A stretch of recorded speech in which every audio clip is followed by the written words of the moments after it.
The precision of a pointed toe and the grace of a grand plie.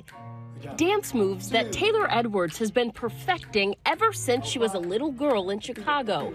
My sisters played basketball. I was the dancer. Like, I was the one who just wanted to dance all the time. And then it just became who I am. But when it came to classical ballet, Edwards didn't always feel like she fit in. I've always been very actually insecure about point because I don't have the feet. I don't have the long legs. I have thick thighs and like feet that don't point for ballet. Yeah. What was that like? Like feeling like there's a whole style that is meant for a body type that just doesn't include you. Going into rooms knowing like, okay, I'm short. Like, they're gonna look over me immediately. To the back. 1, close. 2. Enter Homer Hans Bryant, whose multicultural dance studio in Chicago became like her second home. Yes. Up. Tendu, close, releve, plie. 13 years ago, Bryant took a daring step, creating a unique new form of dance he called Hiplet, a vibrant mix of ballet and hip-hop that builds on classic techniques. When I opened my school in 1990, I said to myself, how do I capture African-American kids? In 1993, 94, and I went to a rap concert. At the rap concert, lots and lots of teenagers. The audience singing everything and rapping and having a good time. And I walked away with this.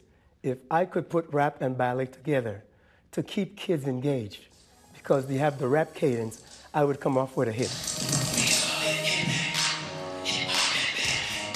With dancers up on point, wearing tights and leotards, but fused together with its polar opposite. We're trained in tradition. They have to study classical ballet and all the point techniques. But we're dipped in versatility. They can do African on point, they can do Latin on point, they can do jazz, they can do contemporary. They can do anything on point. Bryant's goal was to make a diverse space for ballet dancers of all colors, shapes, and sizes to share one stage. Go, go, go, go, go, go, go. Inspired after studying under trailblazing dancer Arthur Mitchell at the Dance Theater of Harlem. In 2016, the Hiplet Ballerinas Company was finally noticed on the national stage when Homer posted this dance on Instagram to Jason Derulo's If It Ain't Love, and it went viral with over 30 million views. Get down. Hip. Since then, the dancers have taken their show to stages across the country, even winning over Simon Cowell last year on NBC's America's Got Talent.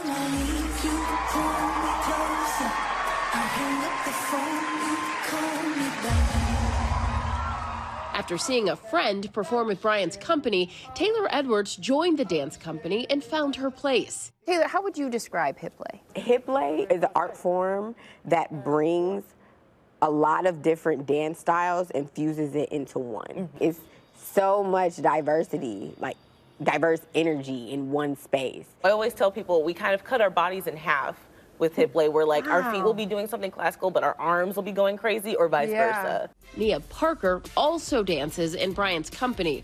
She's been hanging around Homer's dance studio since before she could even walk. Nia, tell me how long you've been dancing and how you even got into dancing. So my mom actually was a student of Homer Hans Bryant back here in New York, way back in the day, at Dance Theater of Harlem. It was kind of guided to DTH because we have ballet legs and feet. She passed them on to me. A lot of dance studios will literally look at a child and be like, no, we're not gonna take them. Yeah. We're not like that at all. When you talk about some dance studios being exclusive, I mean, it even goes down to, let's be honest, race. Yeah. And Oh, not sure having does. the tights or the shoes that match your skin type. What was it like growing up with that? Well, so I did grow up in a predominantly black studio, but flesh tone tights wasn't a thing. How did that feel when you're supposed to have flesh-toned XYZ and none of it's matching? Honestly, you didn't even think about it because it was the norm. Like, I realized, like, you guys don't prioritize black people. Parker saw Homer's contributions shine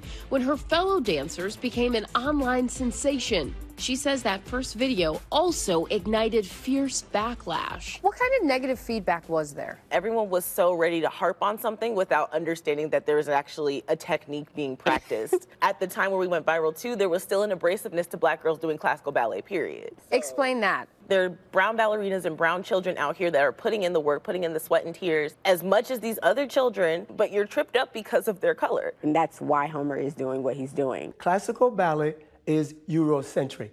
Predominantly white girls, long, beautiful necks, beautiful feet, thin, doing the same thing sometimes, looking like mechanics or mannequins. Dance professor Anjali Austin says Homer Bryant is just one in a long line of black ballet dancers paving the way for a more inclusive future. Raven Wilkinson is one. I think of Billy Wilson. There is Arthur Mitchell, Joan Myers-Brown, Dolores Brown. Despite the legacy of these iconic artists proving that ballet is for everyone, the field is primarily dominated by white dancers. If you're not seeing the library books, the books that are being written, how are we teaching and training students? How are students of color knowing that it's even possible to have a career like this if they're not seeing people that look like them doing it?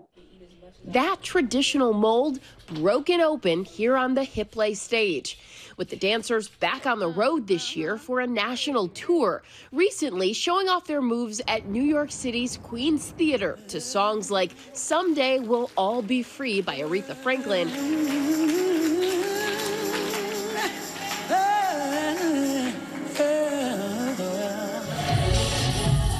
and this performance to Janet Jackson's Burn It Up.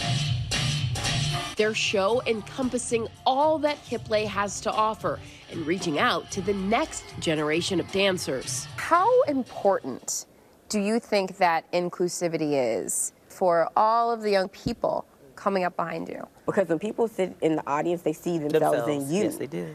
Young people need to think to the moon and back. Follow your passion. Don't let anybody tell you that you can't. Hi everyone, George Stephanopoulos here. Thanks for checking out the ABC News YouTube channel. If you'd like to get more videos, show highlights, and watch live event coverage, click on the right over here to subscribe to our channel, and don't forget to download the ABC News app for breaking news alerts. Thanks for watching.